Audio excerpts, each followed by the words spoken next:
Iyan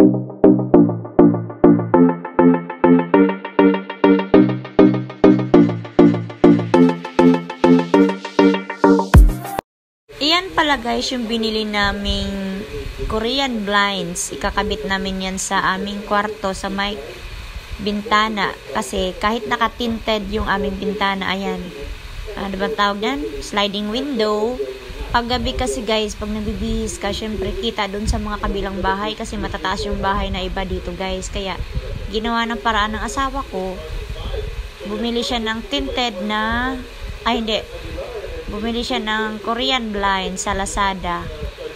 Ayan guys, yan yung Korean blind. Para matakpan yung ating bintana. O, diba? Ikakabit niya na yan guys ngayon para okay na siya. Kukunin ko muna yung extension at hinahanap niya guys. Ayan na. Kasi hindi ko magawa na hindi kumpleto. Kailangan may alalay ang person. Ayun, unti-unti na niyang ina-assemble. Kakabit na yung mga tornilyo dun sa taas para matapos na. Nung nakaraang araw pa pala yan guys, dumating galing sa delivery ng Lazada. Ngayon lang namin nagawa ng paraan na assemble kasi kahapon may nilakad kami dun sa business permit.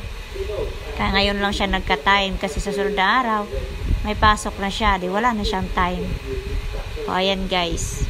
Kakabit niya na yung mga tornilyo dyan ngayon. Di re-rest back na naman si misis niyan kasi pagka-grinder niyan, gagrinder niya, ang dami na namang alikabok. Ang dami ko na namang lilinisin. Di ba ganun talaga mga misis? Sunod ng sunod sa mga alikabok. Sunod ng sunod para malinis nga naman yung bahay mo. 2 kwarto yan dyan guys sa second floor. Yung sa mga bata, okay na yun kasi hindi naman mataas yung mga bahay dun sa kabila. Dito lang din sa amin, din sa aming mag-asawa kasi medyo matataas talaga ang mga hanggang second floor. Mamaya bibihis ka tas may ilaw, edi kitang-kita ka naman sa labas. Pag ikaw, pag umaga hindi ka nila nakikita, pero pag gabi syempre baka mamaya hindi natin alam, may tao nga doon naman sa labas. Kaya bumili talaga siya ng Korean o diba? Ganyan siya ka safe yung ating bintana. Ganyan ka-protective ang aking asawa. O kaya bumili siya ng Korean blinds. Maganda din siya guys. Parang nakakasosyal ang dating na Korean blinds. Okay guys, see you later. Maya-maya ay titingnan natin yung kanyang finished product. A few moments later. Ayun, sa wakas, nadali rin. Nagawa rin yung Korean blinds. O diba? Sarado na. Yan, dyan na yan. Okay guys, tapos na. Ang ganda tingnan. Hindi na ba yan kita sa labas? Tingnan mo nga. Check, check. Doble-doble na yan. May tinted na bintana. Meron pang blinds. O, di ba? Ang ganda niyan. Yan yung Korean blinds guys. Ang ganda. Tapos diyaring ikabit. At ako naman ay maglilinis kasi yung pinag-grinder niya, alikabok. O, ayan guys.